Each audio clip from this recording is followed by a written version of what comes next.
Mantan Menteri Koordinator Bidang Politik, Hukum, dan Keamanan, Menko Polhukam, Mahfud MD menanggapi pernyataan Menko Bidang Hukum, HAM, Imigrasi, dan Pemasyarakatan Yusril Ihza Mahendra yang menyebut tragedi 1998 tidak masuk kategori pelanggaran HAM berat. Mahfud juga menegaskan, pihak yang boleh menyatakan sebuah peristiwa termasuk kategori pelanggaran HAM berat adalah Komnas HAM. Peristiwa 98 bukan termasuk pelanggaran HAM berat, padahal ketika di zaman Pak Mahfud memimpin tim untuk memberikan rekomendasi kepada Presiden penyelesaian pelanggaran HAM secara non-yudisial, 12 pelanggaran HAM diakui termasuk 98. Itu bagaimana Pak Mahfud? Ini yang menurut undang-undang ya, menurut TAP MPR, pelanggaran HAM berat itu harus diselidiki.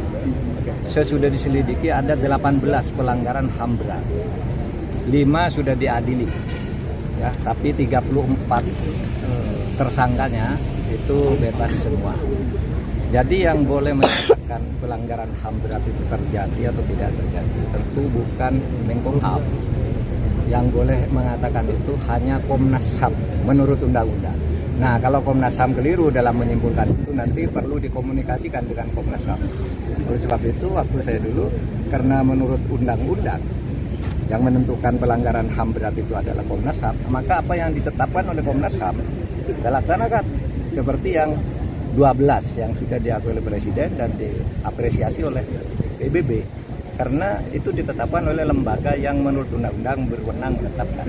Sebaliknya yang dipaksakan disuruh jadikan pelanggaran HAM berat, padahal menurut Komnas HAM tidak, itu saya Menko Polhukam menganggap tidak ada. Misalnya kasus KM 50, ya kan itu didesakkan oleh Pak Amin Rais dan sebagainya supaya itu ditetapkan pelanggaran HAM berat. Saya bilang ya bilang dong Komnas HAM. Kalau Komnas HAM bilang begitu kita laksanakan. Kasus Kanjuruhan yang menewaskan 156 orang itu kan diminta agar dijadikan kasus pelanggaran HAM berat. Saya bilang Komnas HAM tidak bilang begitu, itu kejahatan. Beda antara pelanggaran HAM berat dan kejahatan. Kejahatan berat korbannya bisa 200 orang, pelanggaran HAM berat itu bisa 2 orang bisa. Karena yang ditentukan itu subjek pelakunya dan korbannya serta bukti-buktinya. So far mungkin Pak Yusril agak masuk akal ketika berpikir selama ini pelanggaran HAM berat itu tidak pernah bisa dibuktikan. Nah itu aja masalah. Oleh sebab itu kalau waktu saya tidak menutup kasus itu, tetapi ya sudah ditetapkan oleh Komnas HAM, diakui saja. Tapi kita tidak pernah minta maaf kepada siapapun. Nah, itu kan. Jangan lupa subscribe ya.